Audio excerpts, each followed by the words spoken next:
let me say it again. Good morning. My name is, you guys settled in? Yes, sir. Everybody sit down, all right. My name is Kevin Dorival. It's a pleasure and honor to be here this morning with you all. Yeah, I appreciate that. So how y'all doing so far? Good, mister. You are too? You guys don't sound good. How y'all doing so far? I need to hear some energy. Cold. You doing? We're good. Yeah, it was cold in You here. cold? Yeah. All right. Well, let me tell you a little bit about myself. I'm born and raised here in Pompano Beach, Florida. I graduated from Deerfield Beach High in 1999. I played track and ran football. Any athletes in here? What kind of sports you in? Basketball, football, volleyball, soccer, softball, basically every sport. Oh, that's what's up. Future Olympian. No.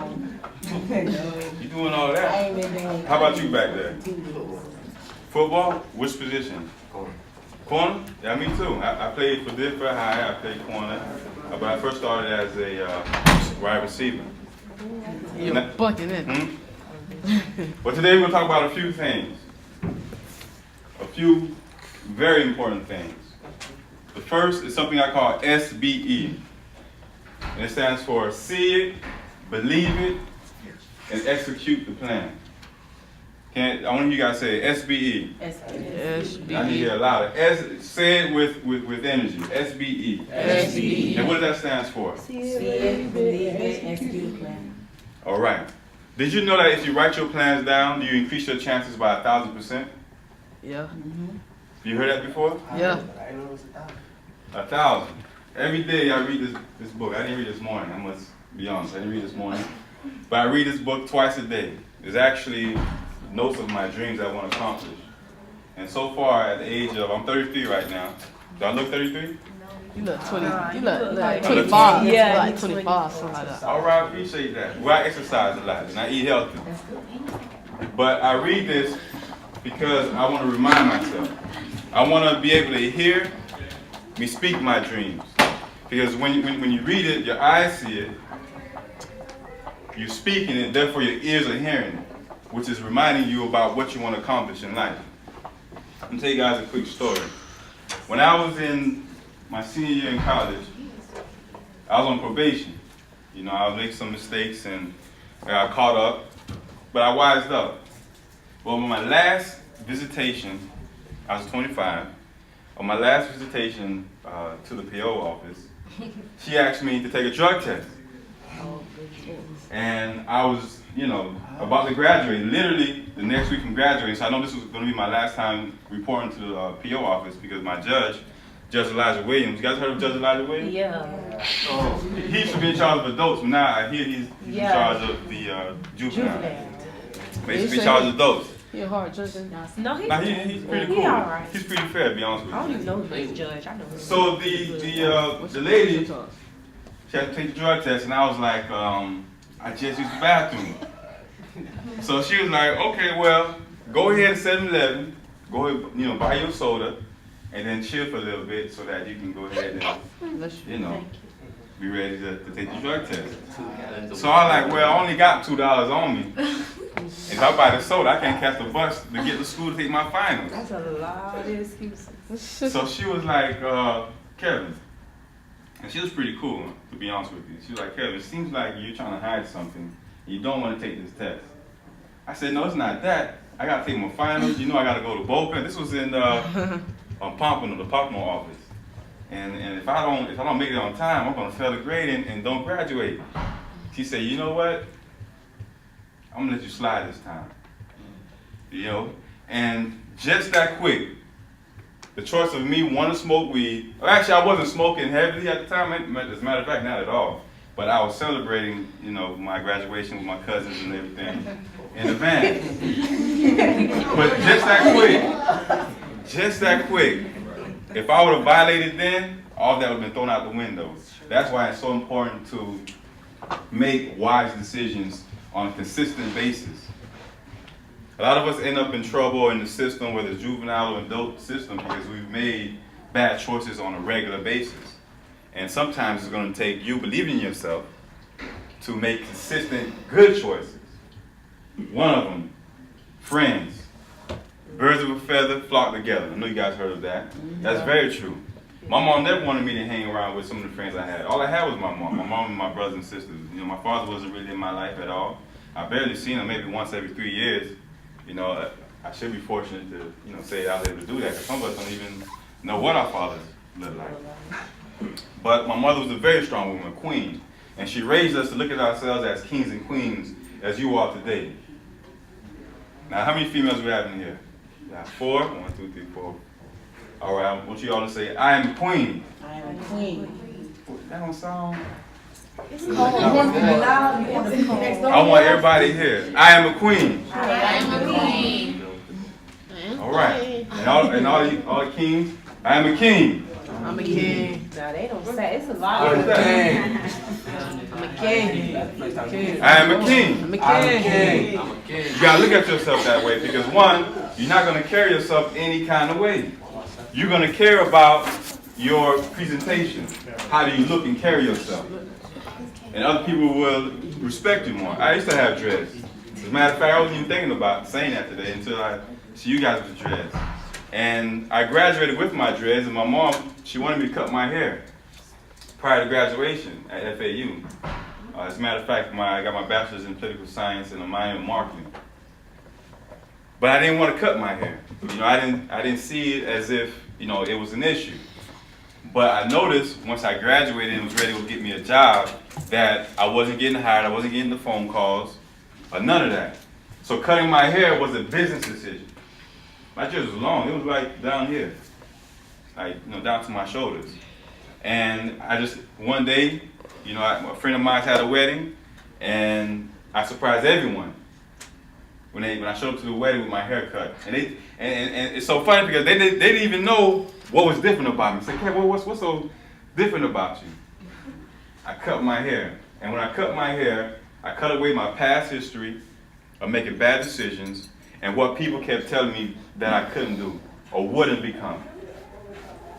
One of the things that allowed me to move forward in life, and I want you guys to think about that, especially with this upcoming school year, is that use that negative energy, use what the haters are saying about you as energy. Like a ball of fire. You know, the more negativity you have around you, that ball of fire gets bigger and bigger. That energy is building. And you use that fireball to throw it at the walls that are blocking you from getting to where you want to be in life. You got to visualize that. Use that negative energy for something positive. And that's how I was able to eventually write this book, The Courage to Believe. It's because I used what people were saying against me to propel me forward, not to allow it to put me in a state of depression. You wrote that book? Yes, it's an inspirational true story about how God helped me overcome a lot of adversity in life. And I want you guys to do a couple things for me. You have role models? Yeah. I want you guys to write down, you have 2 minutes to write down 3 role models that you would like to be like, that you like to emulate. And it can't be any sports stars, any entertainment stars, or actors. You have 2 minutes, please. Can't. Think about politicians. Think about, you know, president, doctors. If you have one, just write down whatever you got. I want you guys to write it down so we can see it, so you can see it.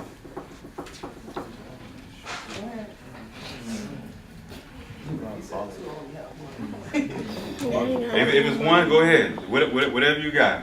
Think about it and write it down.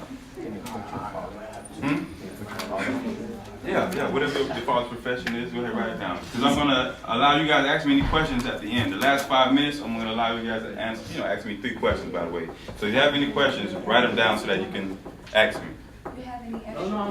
It can't be an athlete? No. Alright. I'm gonna say Bo Johnson. Since you guys are having a tough time, I'll allow you to do one athlete. Bo. Hey, you remember, what's his name? Bo Jackson? Bo Johnson? Bo Jackson. Yeah, Bo Jackson. Kevin Hart.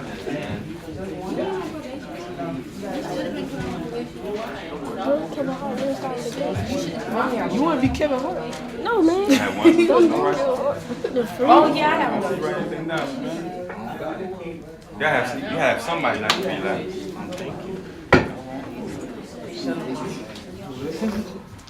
Real, I like her. I met her. You do? All right, we got about 30 seconds. 30 seconds. Hmm?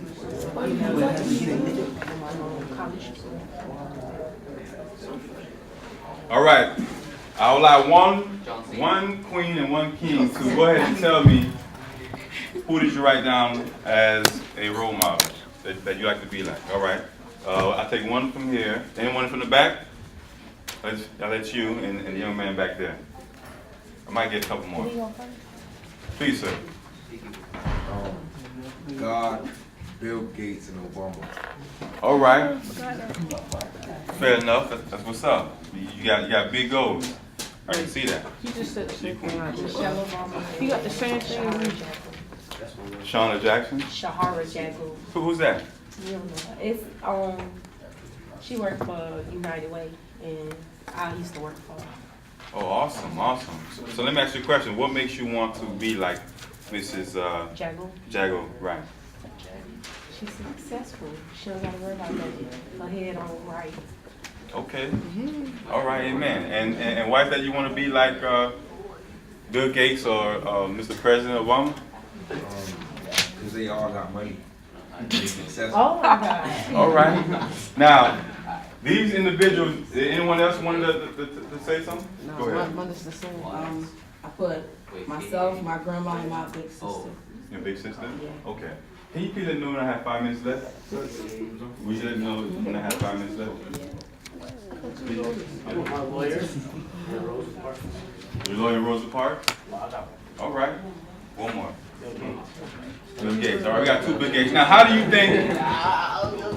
think you're going to be able to be like these individuals? You're going to have to get a good education, Yeah. right? Yeah. You're going to have to make you're going to have to consistently make great choices.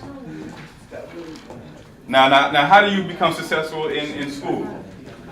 Pay attention, focus, study. You have to be a great student, right? Yeah. Now, you don't think Not so? necessarily. You don't have to be a great student. Just gotta do what you gotta do. To be successful in school. One person at a time. One person at a time, please. Go ahead. Yeah. You don't have to be a great student. You ain't got to be no brainiac to make it through school. All you got to do when you get to school, you Right. listen to the teachers, you do what you got to do and get out of there. Stay educated in your books. Just pay attention, Right. focus, keep you like hard working. That pays off. Hard work always pay off. That's true. Be ambitious. That always pay off. If you listen, that always pay off. The more you listen, the more you learn. I'm still talking to you life. I like the way she thinks. Yeah, very wise woman. Now, one way, go ahead. My dad, he dropped out when he was 16. He owns 3 car shops right now. He's making millions. Two That's what's up. Yeah, he started with just working in a tune-up shop, and he's now in 3 garages, one in San Diego, one in Orlando, and one down here in Miami. What's your father's name? Last name. Ellis. His father ended up being very successful. So he was educated into being an entrepreneur. Self-taught. Right? Self-taught. Now, in order to be successful in the classroom, you have to do 3 things. Definitely. One, listen is one. I like to say sit in front of the classroom. I say that because you allow the teacher, not only just the teacher, but the students around you to know that you're serious about your future. Number 2, take great notes. You're taking good notes, you're going to succeed in the class. And if you read in advance, when you go into school and the teacher gives you the syllabus, and she doesn't give you the syllabus, he or she, ask them for a syllabus. Find out what you have to read in advance. Yeah, school will be on Facebook and Twitter and Instagram and all that good stuff, but this is the real world. If you allow yourself to read in advance, the teacher will know that you've read in advance because you're going to have some questions. I won't say just read the whole, read the whole book, but take your time, find out, and you will succeed. And I guarantee you, you'll get straight A's. And if you need help, get a tutor. There's nothing wrong with asking for help. I've needed plenty of help. I didn't graduate school. As a matter of fact, I didn't say it, but I dropped out of school at one point. I dropped out of college, started hanging around with the wrong people, doing the wrong things,